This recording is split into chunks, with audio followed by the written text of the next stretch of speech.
Oi, bienvenue dans cette petite lecture de texte niveau N5, très court, ça va aller vite.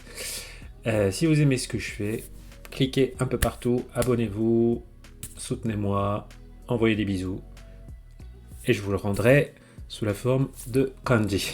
Voilà. Donc un petit texte niveau N5 sur le site Watanoshi. Gensou tekina kouen. Gensou tekina kouen. Bon, kouen c'est du N5. Gensou tekina, non, c'est pas du niveau N5, hein, du tout. Salut Evelyn. Gensou teki, ça veut dire, voilà, vous voyez, c'est traduit en dessous, fantastique. Ça veut dire un petit peu irréel, un petit peu mystique. Samui hi no yoru, Tokyo no Rikugien toiu kouen ni itte kimashita. Samui hi no yoru. Yoru, le soir. Samui hi, une journée fraîche. Samui, j'ai froid. Samui hi no yoru. Donc, le soir d'une journée fraîche. Tokyo no Rikugien toiu kouen ni itte kimashita. Kouen ni itte kimashita. Kouen ni iku. Et là, on a la forme en T plus kuru. Je baisse juste un peu ici parce que ça me fait mal aux oreilles. Itte kuru, ça veut dire qu'on va quelque part et qu'on revient. Itte kimasu. Donc, je suis allé dans un parc, kouen, qui s'appelle Toiyu, qui s'appelle le Rikugien. Et il se trouve à Tokyo. Tokyo no Rikugien toiyu kouen ni itte kimashita. これは公園の地図です。池の周りを歩きます。これは ceci 公園の地図です。Ceci est, hein, これは blablabla des, la structure de base qu'on apprend dans les toutes premières leçons. これは公園の地図. Chizu, une carte du parc. Ike no mawari o arukimasu. Là, en revanche, on voit un point que j'adore parmi les points de grammaire japonaise un petit peu bizarroïdes, c'est l'utilisation de la particule o avec le verbe aruku, avec un verbe de déplacement. Ike no mawari o arukimasu. Je marche autour de l'étang. Ike no mawari. Vous allez me dire, mais pourquoi c'est pas Ike no mawari de ou Ike no mawari ni, hein, qui sont des particules qu'on utilise assez naturellement avec des noms pour indiquer des lieux où se trouvent des choses ou des lieux où on fait quelque chose. Eh bien, parce qu'avec les verbes de déplacement, on a cette structure un peu atypique où le verbe de déplacement, qui est pourtant un verbe intransitif, va prendre un objet et son objet, ça va être intransitif, c'est normalement qu'il n'y a pas d'objet. C'est-à-dire qu'il ne va pas utiliser la particule O, qu'il n'y a pas un COD. Et bien là, on va utiliser la particule O avec l'endroit qui est parcouru lors du déplacement. Salut Slint, comment tu vas? Ike no mawari o arukimasu. Genki desu, Slint-san. Yoru desu ga, 公園はライトで明るくなっています。公園の中に入ります。夜ですが, le ga d'opposition. Salut KW Harmonie, cool de te voir. Yoru desu ga, c'est le soir, mais 公園は dans le parc, ライトで, ライト, hikari, hein. Raito, c'est, ça va être typiquement là les...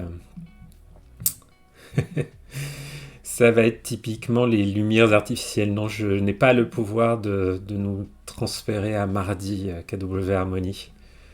De temps en temps, on aimerait bien sauter le lundi et aller direct vers le mardi. Mais non, mardi, je serai dans le train. C'est pour cela que je voulais pas vous abandonner. Donc, j'ai fait un petit live impromptu. Akuruku natte imasu. Raito de. Là, c'est le D qui indique le moyen utilisé pour faire quelque chose. Raito de, donc au moyen de la lumière, avec la lumière, akaruku natte imasu.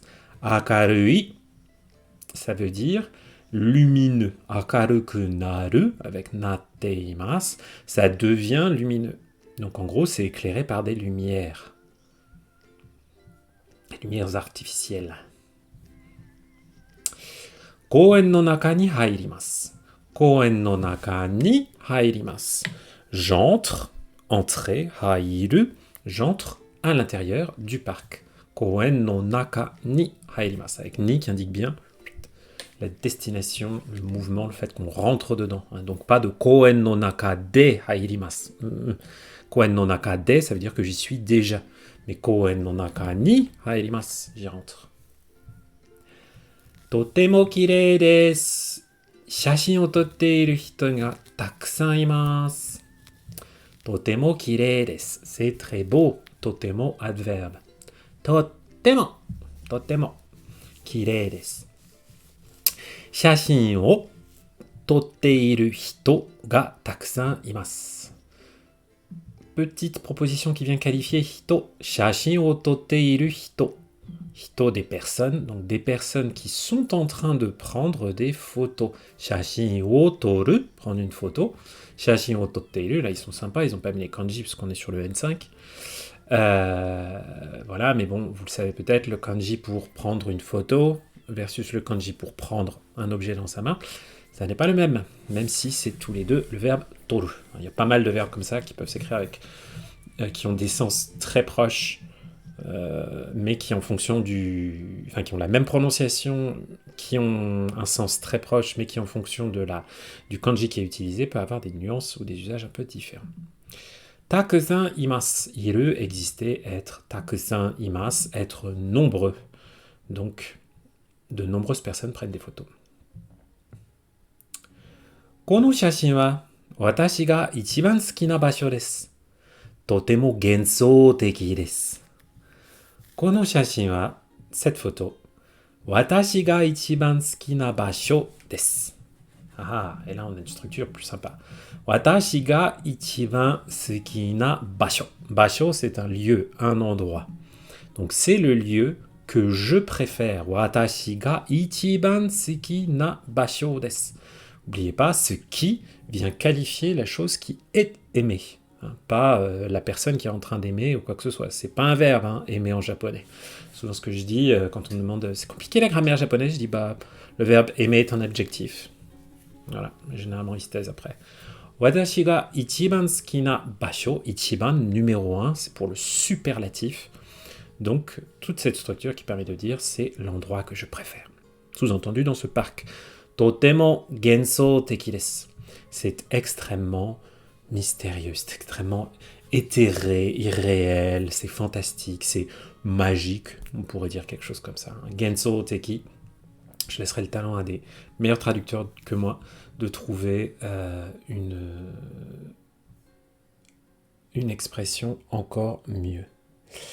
Et donc, on arrive déjà à la fin de ce tout petit texte, mais qui est sympa si vous êtes en train de préparer le N5. Voilà.